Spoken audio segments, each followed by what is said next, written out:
first time we were in an ambush and we killed 3 people who were walking down a trail in broad daylight, they didn't have a chance. I cried. They were yelling and screaming, and I remember getting on my knees, one knee, and leaning against my weapon, and I cried.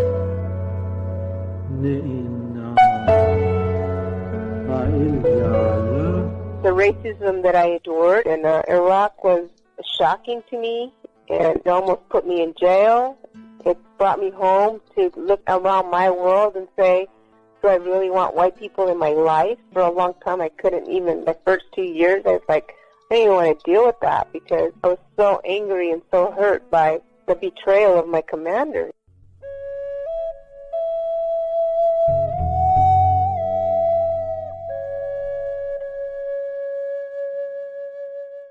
You just heard U.S. veterans Mark Levy and Ellie Painted Crow.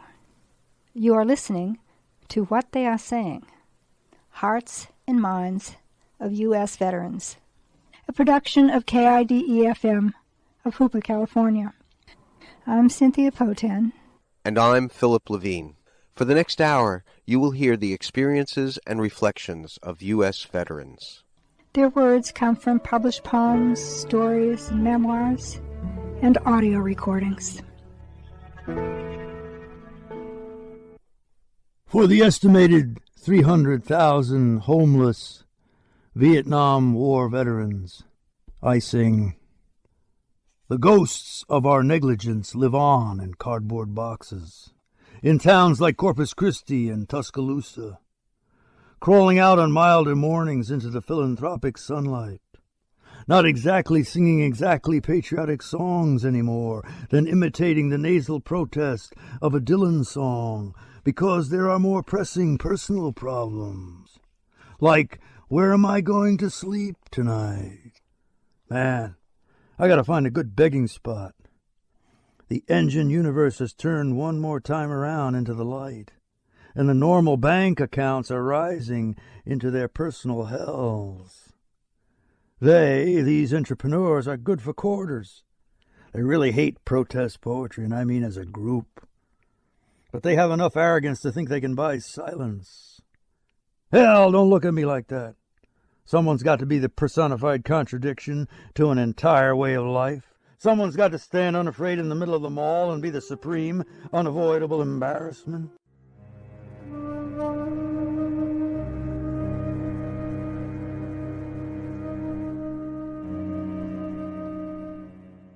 That was Vietnam veteran Terrence Chiesa, an excerpt from his performance of his epic poem, Hank Fellows.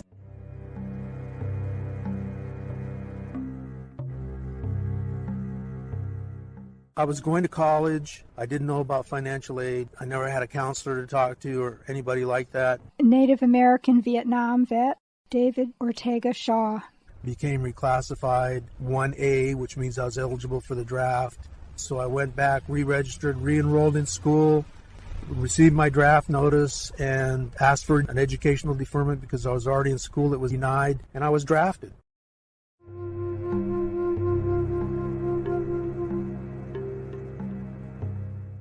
Having come from a line of warriors and having that in me probably saved my life a lot of times. Because I was an Indian, they would immediately put me in positions of danger that was not normal for other people. They thought we could see at night, we could hear things better than the other soldiers, non-Indian soldiers. So they would immediately put the Indians in positions of the most danger and expect us to come through, and most of the time that we did.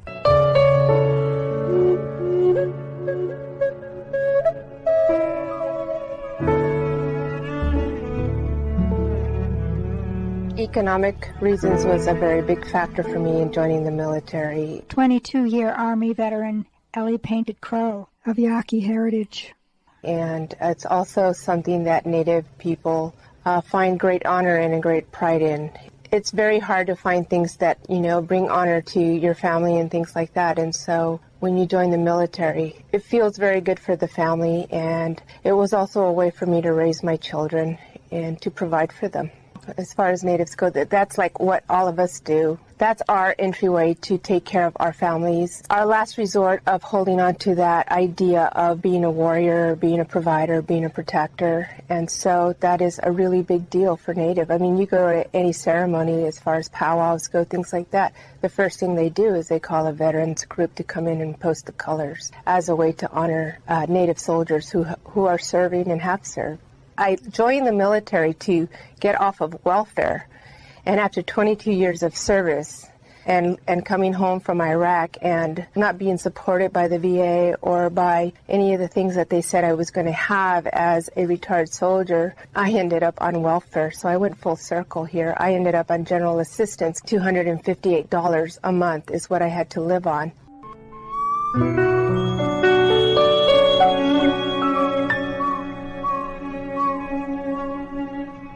I had a pretty crummy family situation, and to get out of it, the Army looked good.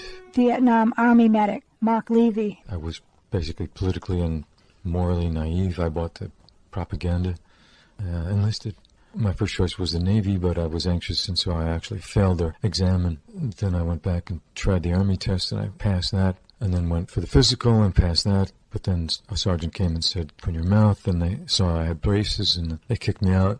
So then I went to my orthodontist and told him I wanted to join the Army, and he said, "Do you know that people actually offer me $5,000 to put braces on their kids to keep them out of the Army, because it's a technical rule that the Army wouldn't accept people with braces?" And I insisted, and so he took them off, and I enlisted.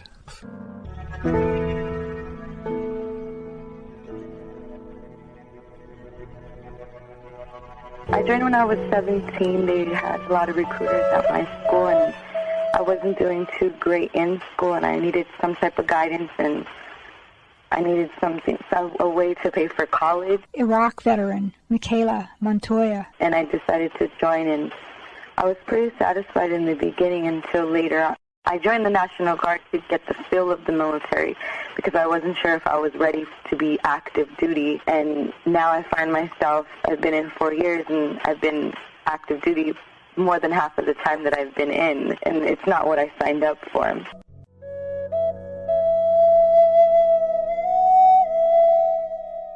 Life in the military is rarely what recruits expect. And whatever the rigors of training, nothing can really prepare soldiers for the realities of combat. I was barely in country. We slipped under the rain-black clouds, opening around us like orchids. He'd come to take me into the jungle, so I felt the loneliness, though I did not yet hate the beautiful war. 18 years old, and a man was telling me how to stay alive. In the tropics, he said, would rot me. Brothers of the heart, he said, and smiled until we came upon a mama-san, bent over her stuffed sack of flowers. We flew past her, but he hit the brakes hard. He spun the tires backwards in the mud. He did not hate the war either, but other reasons made him cry out to her, so she stopped.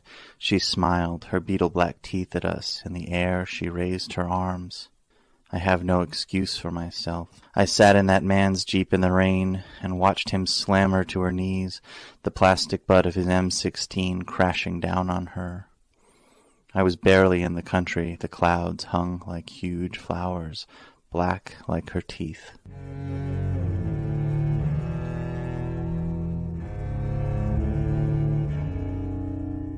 That was Surrounding Blues on the Way Down, a poem by Vietnam veteran Bruce Weigel about arriving in country, Army speak for being in Vietnam. Next, an excerpt from 2,000 Pounds, a poem by Iraq veteran Brian Turner from his award-winning book, Here, Bullet. The civil affairs officer, Lieutenant Jackson, stares at his missing hands, which make no sense to him, no sense at all, to wave these absurd stumps held in the air, where just a moment before he'd blown bubbles out the Humvee window, his left hand holding the bottle, his right hand dipping the plastic ring in soap, filling the air behind him with floating spheres, like the oxygen trails of deep ocean divers. something for the children, something beautiful, translucent globes with their iridescent skins, drifting on vehicle exhaust and the breeze that might lift one day over the Zagros Mountains. That kind of hope, small globes which may have astonished someone on the sidewalk 7 minutes before Lieutenant Jackson blacks out from blood loss and shock, with no one there to bandage the wounds that would carry him home.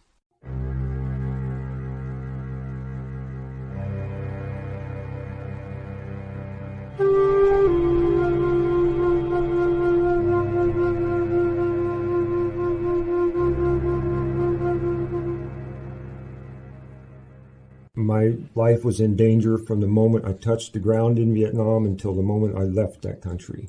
Vietnam veteran David Bishop.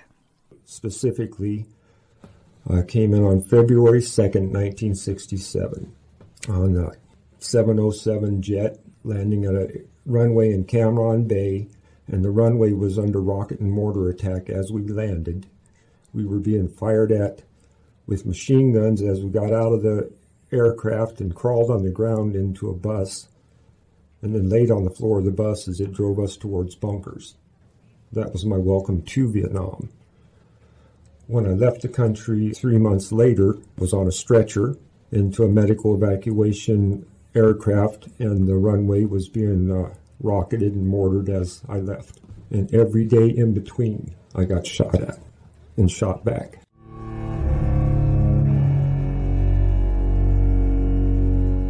This next poem, Luck, is by Army nurse veteran Pauline Hebert.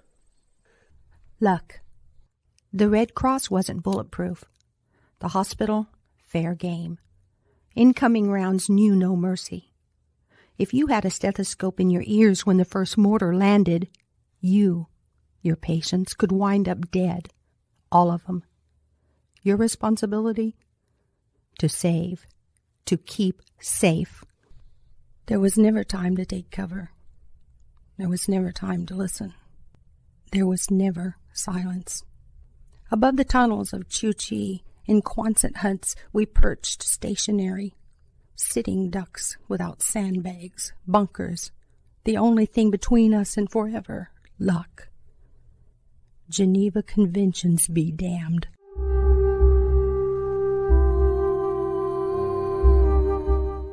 The classic definition of war is to defend oneself against aggression from an enemy from the outside.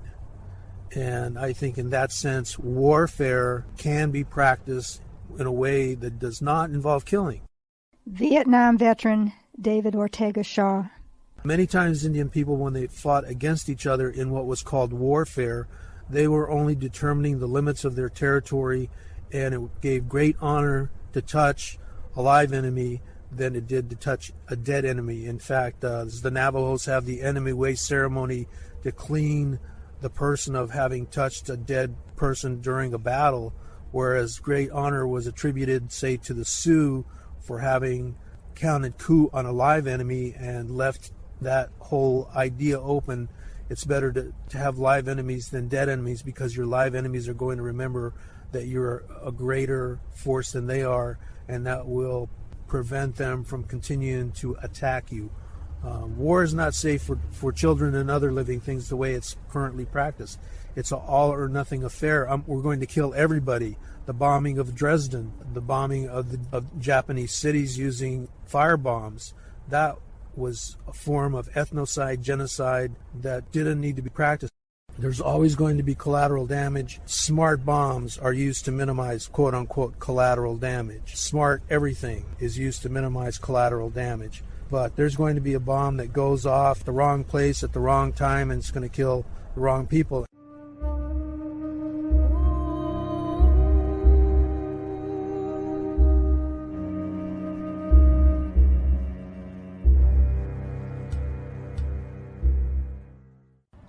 We are now engaged at preemptive combat, and preemptive combat does not wait to be sure that the enemy is the real enemy and that the enemy can be assaulted without civilian casualties. Veteran Bill Preston.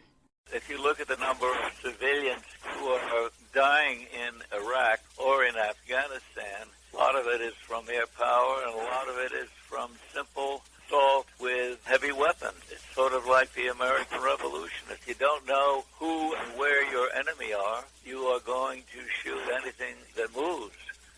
As a veteran of World War II and the experiences of being on the wrong end of air power, I would say air power and technology have improved, but things are not nearly as different as World War II and today. While the precision of air power bombing is better, the intelligence on which this is based is often lacking or wrong. In World War II, there was a terrible amount of bombing chaos because of the intelligence that was available and the fundamental weakness of air power in being able to bomb precise targets. In my case, the Air Force totally missed Omaha Beach, which was extremely detrimental to our safety and well-being.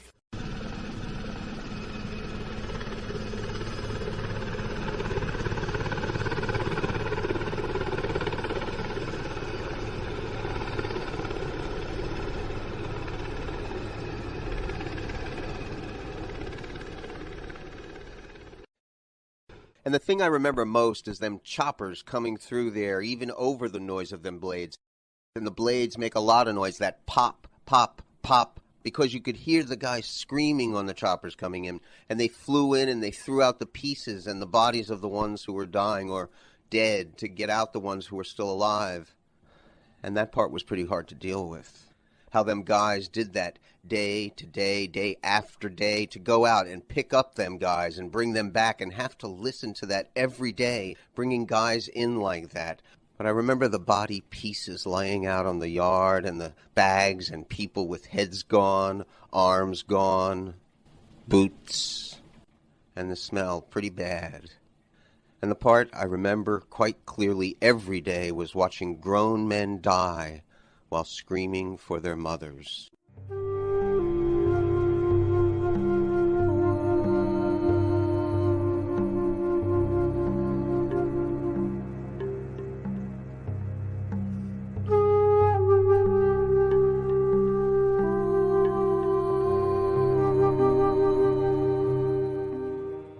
That was a statement of Stephen L. Bob's, which appears in Inconvenient Stories, Vietnam War Veterans, an anthology edited by Stephen Wolin. Next, a statement of Grady Harp, a Navy physician lieutenant in Vietnam. We docs had a lot of resentment being taken to a war we didn't believe in, but the saving grace for us was that we weren't going to fight or kill anyone. We were going to treat sick people. Time has taught us that physicians who take part in a war are much better surgeons than physicians because you learn to react instantaneously without scratching your head. That kind of training is invaluable. You could forget about the war because your concentration was on patients. Until those times when the fighting stopped, until you went into periods where you had to deal with the guys falling apart emotionally. We had an instance where a couple of Vietnamese nurses who worked for us burrowed into one of our bunker hospitals one night and opened fire, killing all 23 patients plus 3 of the corpsmen. One of the Vietnamese nurses was captured by the Marines the next day. She was a brilliant surgical nurse. It was discovered what she had done, so the Marines tied her to 2 helicopters that took off and pulled her body apart. It was hideous conceptually, and it was deplorable. But when you were fresh from what just happened, it was difficult to admit that you almost had a feeling that that was okay. Once you got some distance from it, you knew what pressure she was under, so that you got the guilt for participating. We've all heard the stories about My Lai and Lieutenant Cowley, and about Abu Ghraib in Iraq. Unless you've actually been in that situation, it's hard to imagine man's inhumanity to man. When you're in the middle of it, sadly, it doesn't somehow seem so heinous, so inhuman. It's only upon reflection that you then absorb part of the guilt of what I think this whole nation has for what we did to Vietnam.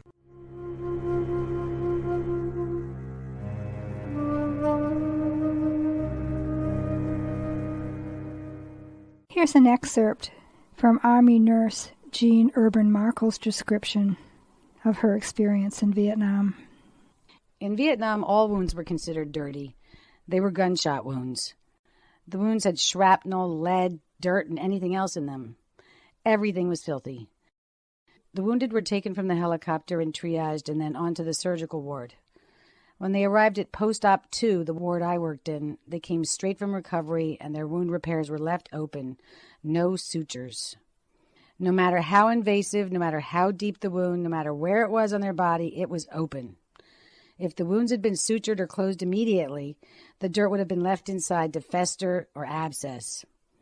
After the medical team saved them, no one was about to let them die of infection. So we used what was known as DPC, or delayed primary closure.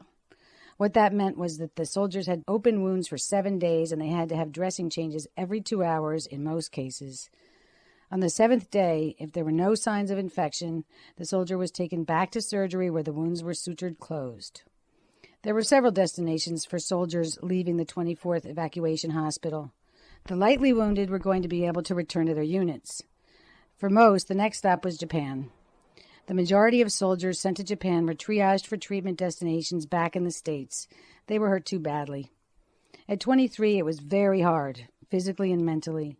Looking back, I'm not sure how I or anyone else did it. We just put one foot in front of the other and kept on going. I kept my sanity by maintaining my focus. Don't get involved with the wound. Get involved with the boy. It's okay. We're taking good care of you. I'm sorry we're hurting you.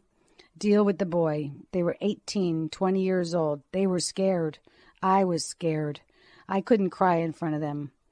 Hey, Chip, you're going to be fine. Guess what? Your girl is waiting for you. You've got your whole life ahead of you.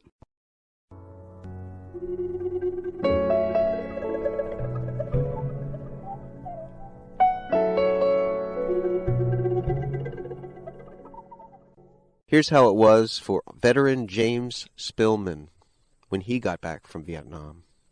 I have nightmares every night. When I first came home, I drank so much, trying to black everything out. It wasn't until I quit drinking that I started having flashbacks every time I heard a helicopter. I've been in group therapy for combat veterans since 1980. I've learned with PTSD what you can do and what you can't do. I was feeling depressed a few years ago. I sat on the toilet and put this SKS assault rifle under my chin, pulled the trigger, and it went click. My wife came in. I looked at her. She looked at me, and I said, "It didn't go off. It must not be my time."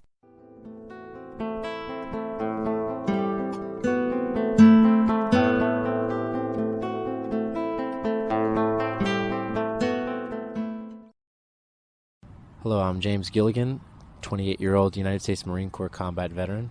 I'm an Iraq and Afghanistan and Cuba vet. I sleep on a rubber mattress in an apartment that's empty. I mean, there's nothing in there. I have one cup, no utensils. I tried to find work this month that would entail food preparation so I could eat, because I'm really, really hungry, usually. I went for my CMP interview with the VA claims advisor. After meeting with him for approximately 7.5 minutes or so, he came to the conclusion that he had enough data. He called the meeting to an end and ushered me out the door. I received a 30% PTSD rating not more than 2 months later. September of 2007, I went into the hospital in East Orange, New Jersey to be seen by a doctor, and I was admitted.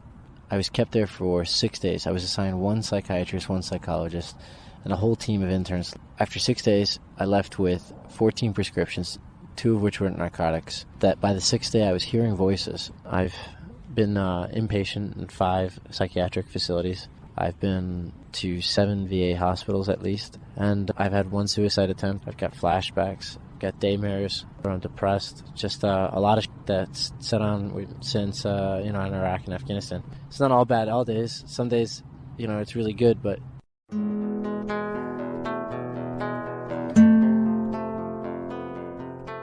Veteran Benito R. Garcia, describing his life after Vietnam. In the 70s, over 30% of federal prison inmates were Vietnam veterans. I was one of them. On Mother's Day, my father, a police officer, arrested me for robbing banks. I picked up the books while I was in prison. I earned enough credits for a bachelor's degree from Indiana University in sociology. In prison, I felt comfortable because I knew how to be in a society of macho men. I was always alert, always tense. I could deal with that environment. It was the jungle with steel bars. I served 6 years. I got my degree. I was everybody's success story. But then the nightmares about noms started, and I had to drink. The only way I can get through the night without getting up is when I'm passed out drunk. But I haven't had a drink since '95 when I got in trouble again. I wound up in a Texas prison. I served 3 years, 3 months. I'm presently on parole for possession of marijuana. When I got out, I had 89 months of parole. I've got 14 months left.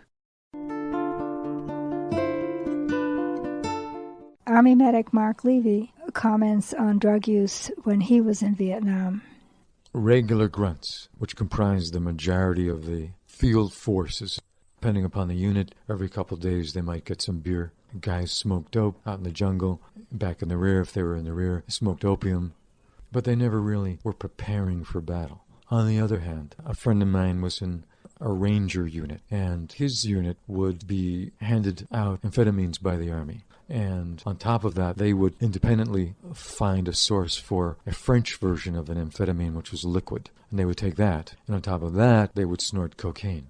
So by the time they got on the choppers, they were absolutely, totally speeding beyond what would be considered the normal dose of an amphetamine. My friend, paraphrased him, said that by the time he got off the chopper, he felt like he could run through a brick wall. The point of it all being that this did enhance his awareness, and it enhanced his physical endurance and his ability to fight off hunger, fatigue, and to just keep going and going. Eugene Monsell, who was with the military police in Vietnam, has this to say about soldiers using drugs there. The heroin traffic was a tremendous problem. It was 90 to 95% pure heroin. They smoked it or snorted it, put a few grains in a cigarette. It was cheap. You could get it for a carton of cigarettes. You could track it in 1970, 1971. The usage rates just went higher and higher. I shared a military police station with the Quan Tri City Police. I also had a police station at Dong Ha Combat Base. It was like putting your fingers in a dike. It just didn't work. Next, 2 incidents reported by Vietnam veteran Stephen P. Sharp about combat vets back on base in the U.S.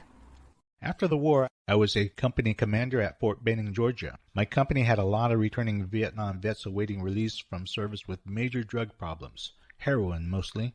We had one guy walk into the first sergeant's office and say, "My wife's out in the car. On the way home, she had told him she'd had an affair while he was overseas.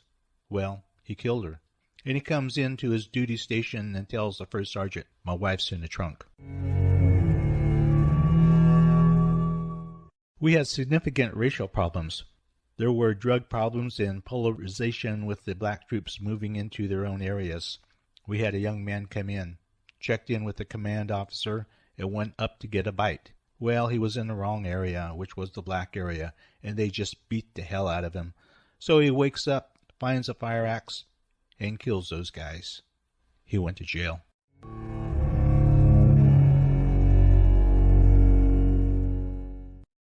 What they are saying, Hearts and Minds of U.S. Veterans, will continue after the station break.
The music you just heard was September 11th Remembered by Liza Musios.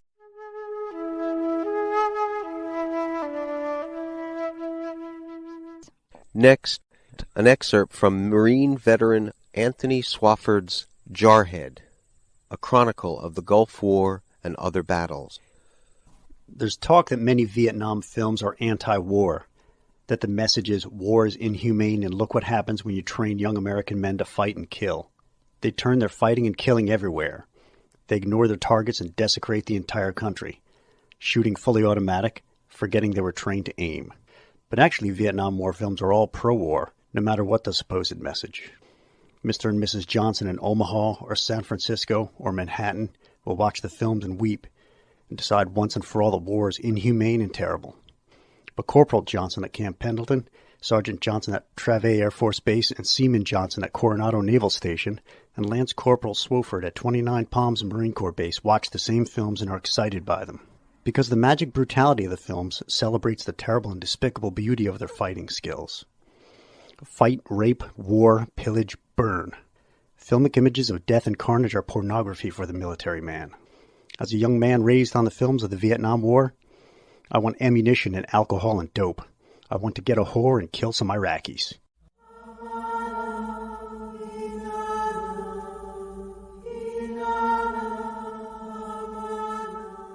My name is Rafe Siddiqui. I spent 4 years in the Marine Corps.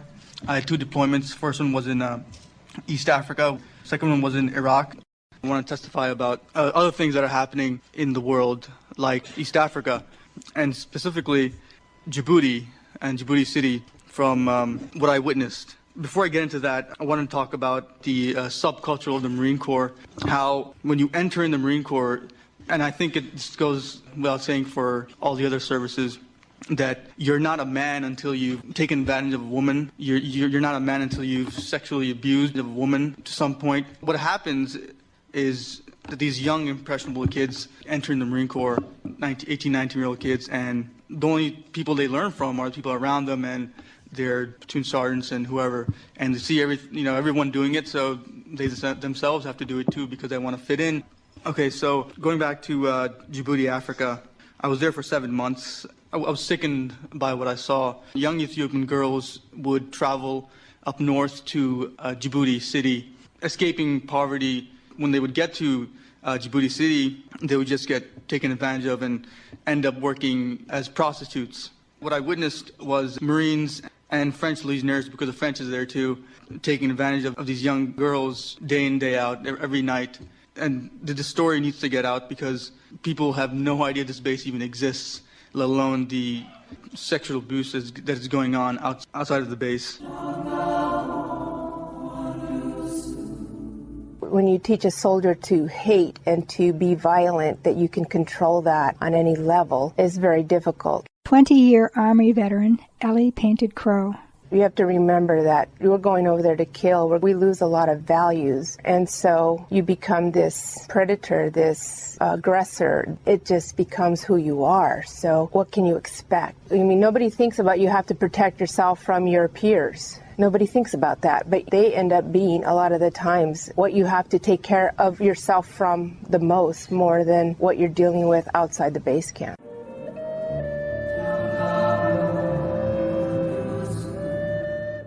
Former Brigadier General Janice Karpinski, testifying before Congress. Because the women, in fear of getting up in the hours of darkness to go out to the portalettes or the latrines, were not drinking liquids after 3 or 4 in the afternoon. And in 120-degree heat, or warmer, because there was no air conditioning at most of the facilities, they were dying from dehydration in their sleep.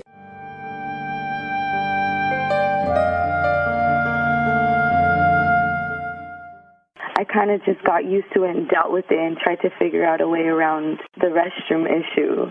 Iraq veteran Michaela Montoya. I would still drink the 3 liters of water usually every day, but a lot of the females were like cutting off the tops of the bottles and in the middle of the night peeing in that and waiting till the morning to dump it out so that we would prevent having to wake up in the middle of the night and go out in the dark because it's so dark at night. Over there, they don't have electricity, so we run off generators. And if you scream or if you were to yell for help or anything like that, nobody could hear you. I would carry a knife with me later on just to feel safe from the other soldiers. I never intended on using the knife for an Iraqi. I had my M16 for that, but my knife, I always just kept it for another soldier because anytime I would have any type of strong sexual harassment, it just made me feel a little bit more secure, and it was visible to the other soldiers.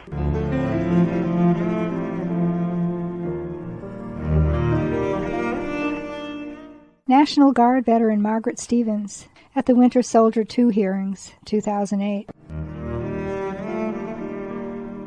A good friend of mine was raped and there was no evidence. So that's a huge problem. And there's no evidence because from the beginning, you're not taken seriously. When there's no evidence, you don't qualify for benefits. And you can't claim that you have PTSD because there's no documentation of the crime. And when you try to document the crime, you're coerced or you're told that you're a sellout.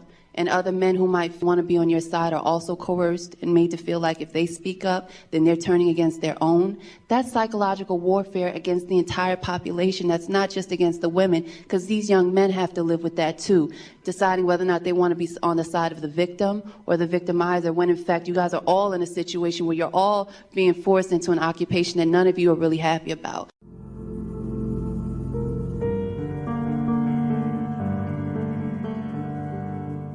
You know, looking back now, I had a squad leader who literally singled me out to be the person that he was going to have sex with during a deployment. And, you know, I did. I was 19. I fell for it. I was like his little sex toy, I guess. It was disgusting and it was horrible, and I didn't know what to do. Ultimately, I stopped it. I told him that I didn't want to continue this relationship, and he made my life hell. A squad leader in the Army is basically, that's your boss. Everything that you do, eat, sleep, go to the bathroom, when you go to work, everything. They can tell you when to do it and how to do it. And he made my life miserable because I wouldn't have sex with him anymore. That was Army Specialist Susan Swift on Democracy Now! Next, more of Margaret Stevens at Winter Soldier II. You know, I was at a club last year in Virginia. The girls were like 18, right? And the guys were like 30. So I see this guy, and I mean, he's attractive enough to me. But then he has on the military shirt, right? So he's a recruiter in this club full of like these 18-year-old girls. And I'm like, man, and of course you put two and two together. It's so sick because you've got these big, strong guys in this club trying to recruit these young 18-year-old girls into the military. And it's very clear, though it wasn't my experience, that the process of sexual trauma begins at the point of recruitment.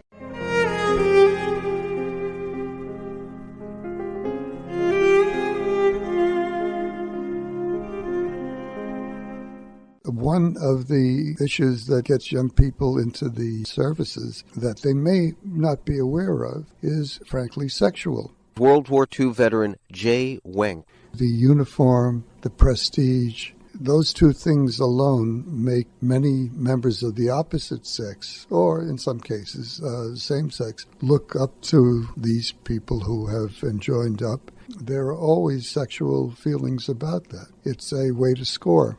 Another thing to be very careful about are the recruiters. To put it frankly, they lie and dissemble. Recruiters have shown me, when I've questioned their veracity, they've shown me a paper contract that they have for people to sign that indicates that they will get the specific training that they want, and then they'll work in that area after they've completed the training. That's bullshit.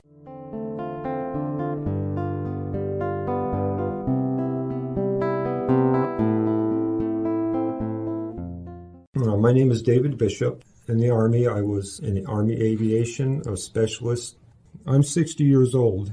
I was wounded when I was 19, got out of the Army when I was 21. My military training did not relate to any kind of civilian employment. In my case, I was aircraft, turbine engine helicopter maintenance.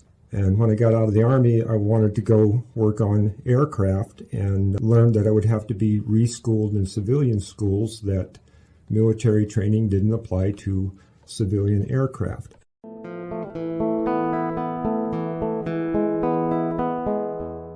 Next, Camilo Mejia, a Nicaraguan American and a member of Iraq Vets Against the War. We are launching a number of actions that we had, and Truth in Recruiting is one of them, to inform young people about the reality of the military and about the reality of war. Far from telling them not to join the military, we're going to tell them, you want to join the military, this is what could happen to you. This is what's happened to our members. This is what the contract means. This is what stop loss is. This is what conscientious objection is. We're going to go into recruiters' offices and we're going to talk to the recruiters so they're not, out there basically lying to young people about the many wonderful benefits of the military without talking about the realities of war.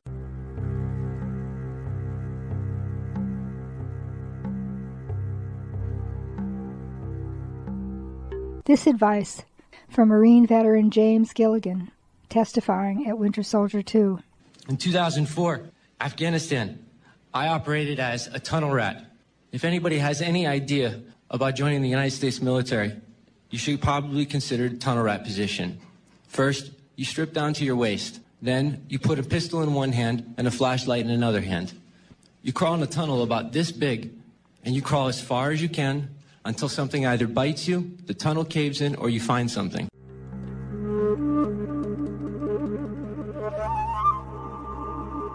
Vietnam veteran Steve Robinson. I advise kids to be careful. Talk to the people they know that have been in the military. Find out all they can.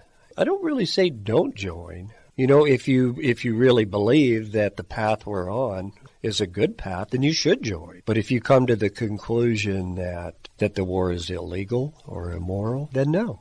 Sometimes when I talk to young people, I say, well, imagine this turned around. Imagine people from another country landing helicopters in your community and kicking in your doors and roughing up your family and sending the men off to be tortured. Imagine what you would do. And almost every young person I've talked to said, yeah, I would defend my family. I would certainly defend my family and my community.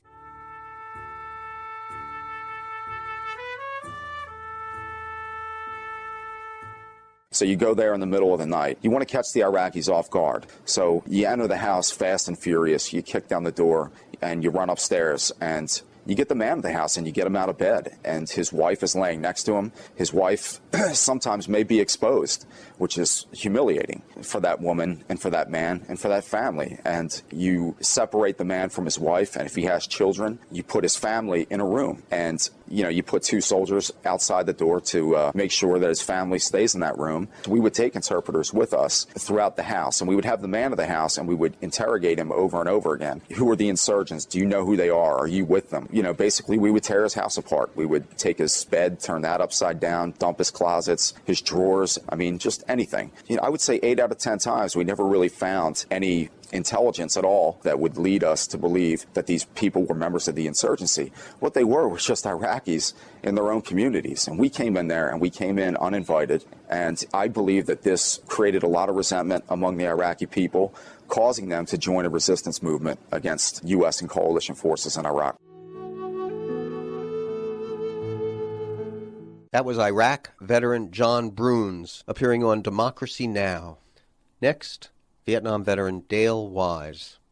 Me and another fellow, Jim Murphy, started a program of going into schools. Basically, we're doing anti-recruitment, but we go in without our political hat on. The idea is, how do I relate to some black Hispanic kid who's prime meat for the military? How do I reach that kid? And it's that whole thing of bringing them into the story. And one time I just happened, I'd say, well, I carried an M16, I carried 400 rounds. I said occasionally one time I fired an M79. And this kid who wasn't paying attention bolted up and he goes, oh, a 40-millimeter grenade launcher. And it took me right out of my game. And I'm saying, what? How the hell do you know that? Oh, I love the Vietnam weapons, man. The M60 machine gun with the 5.62 round. And I said, how do you know this? And he goes, oh, I got this video game at home. You can pick different wars from the Civil War, World War II, Spanish-American War, Korea, and I like Vietnam because you guys had the coolest weapons. Hello, I'm James Gilligan. When I went in 2003 in Iraq, I had to give up one of my SAPI plates to another Marine who had deployed without one. So I had to give up one of my armor plates, so I chose to give up my back plate, praying that if I was shot, I would be shot in the chest and not the back. I deployed later in 2004 to Afghanistan, and I was rolling around in an upper armored Humvee, and I had 2 SAPI plates and 390 rounds on my chest. So in 1 year, we had kind of upscaled a bit. The art of combat has become sexier to the modern warrior because of the improvements that various civilian companies have made toward armor, clothing, gear, equipment.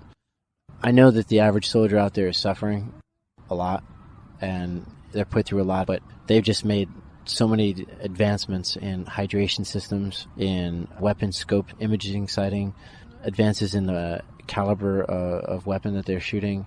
You know, all of their gear has been updated 4 or 5 times since I was last in.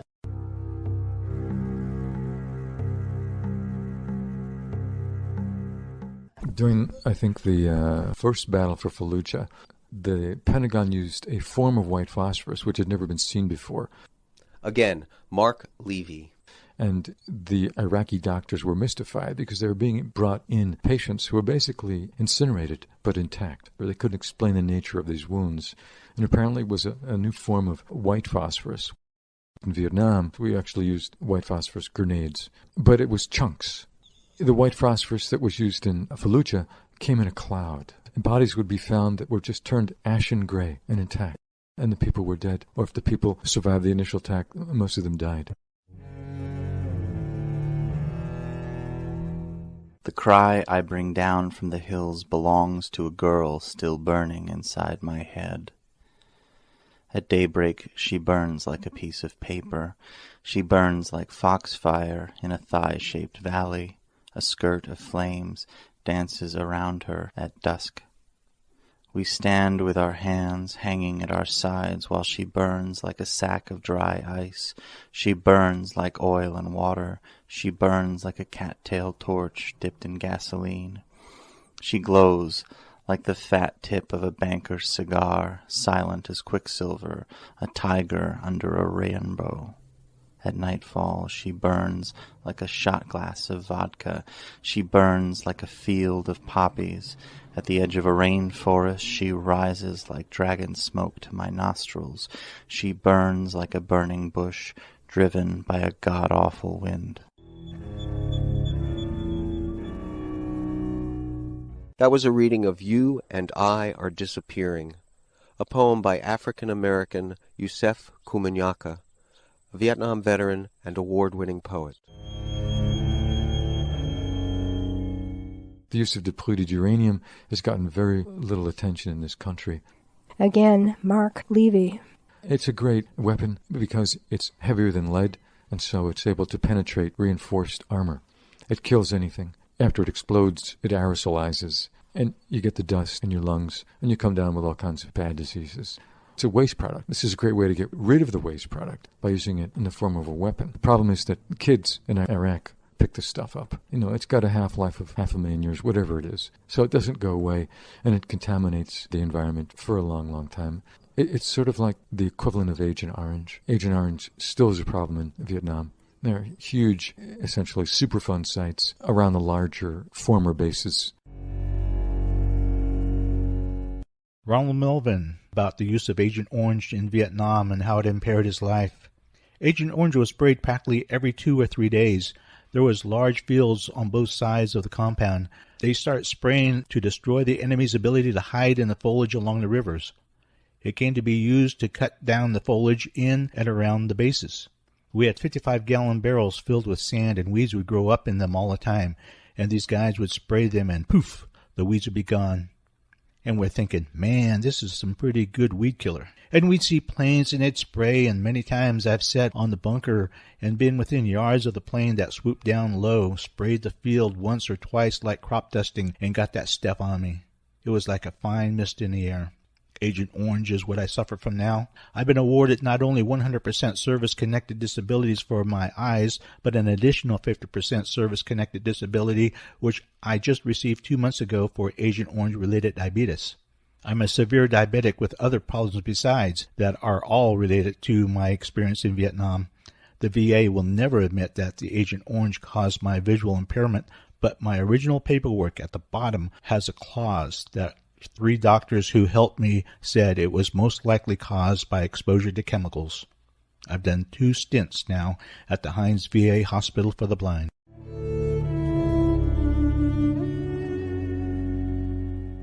I was against the war when I got back, once I understood what it was doing. Again, David Ortega Shaw.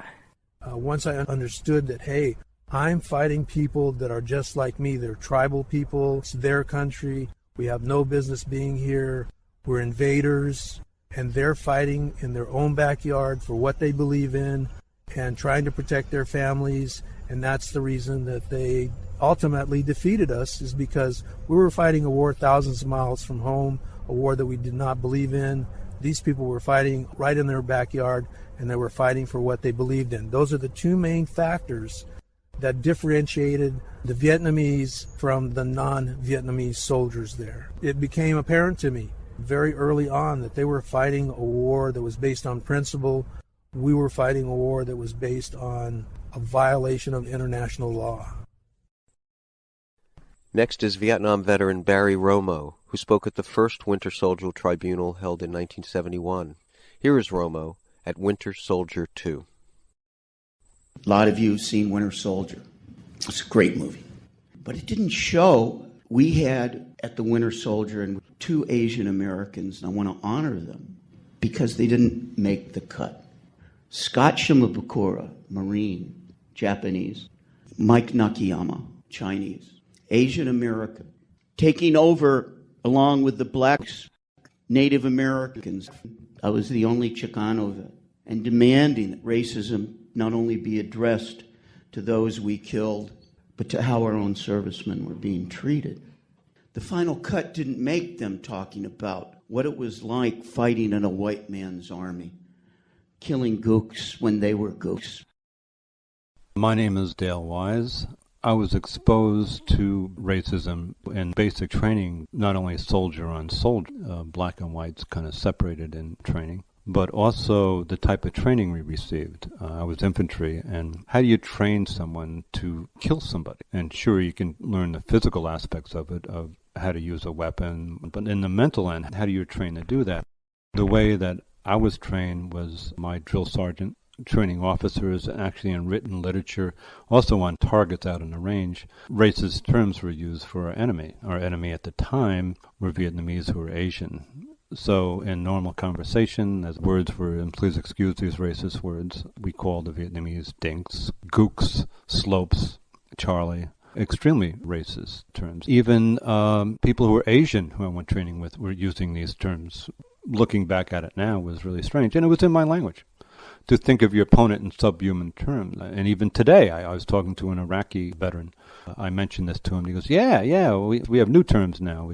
We call the Iraqis towelheads and hajis, sand nigger. So, and this guy was black. And even, on our fire base, the mortar guys flew the Confederate flag, a racist symbol, which really irritated a lot of the black soldiers. There was a riot the year before I got there at Long Bend Jail. A lot of black inmates at the jail there rioted, and a number of people were killed. Next, Iraq War veteran Hart Vigis. I mean, myself, I never really considered myself a racist person, but everything was Haji this, Haji that, Haji smokes, Haji burger, Haji house, Haji clothes, Haji rag. Catch myself.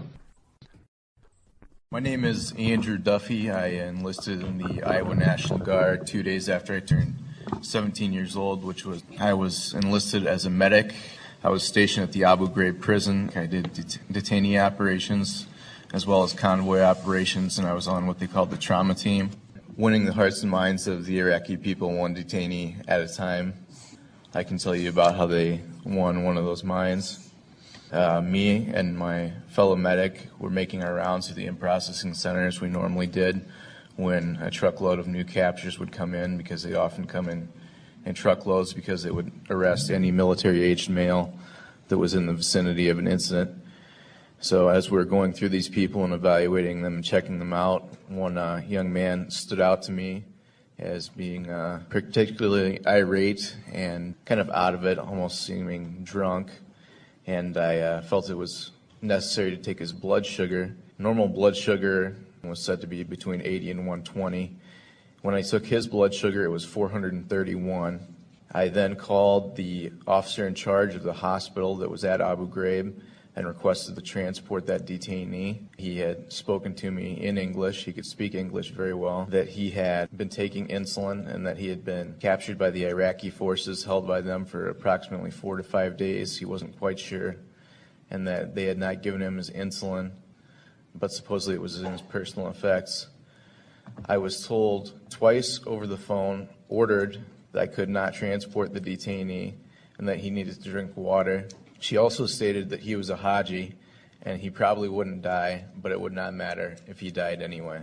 What happened to the young man was that the MPs on the morning of March 15th mistook his behavior, which was diabetic shock, as insubordination. They pepper sprayed him, and then they put him into a segregation cell in the sun, and that's where he spent his last few hours. And then he died en route to the hospital.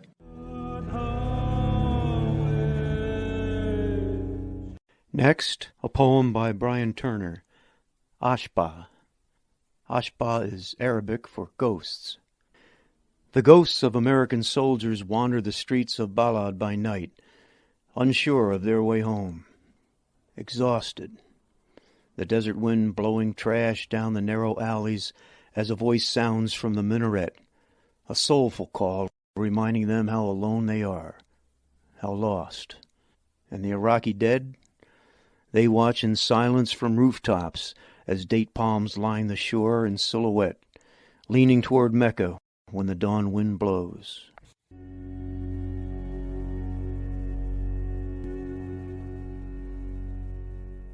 It's an act of courage to tell the truth.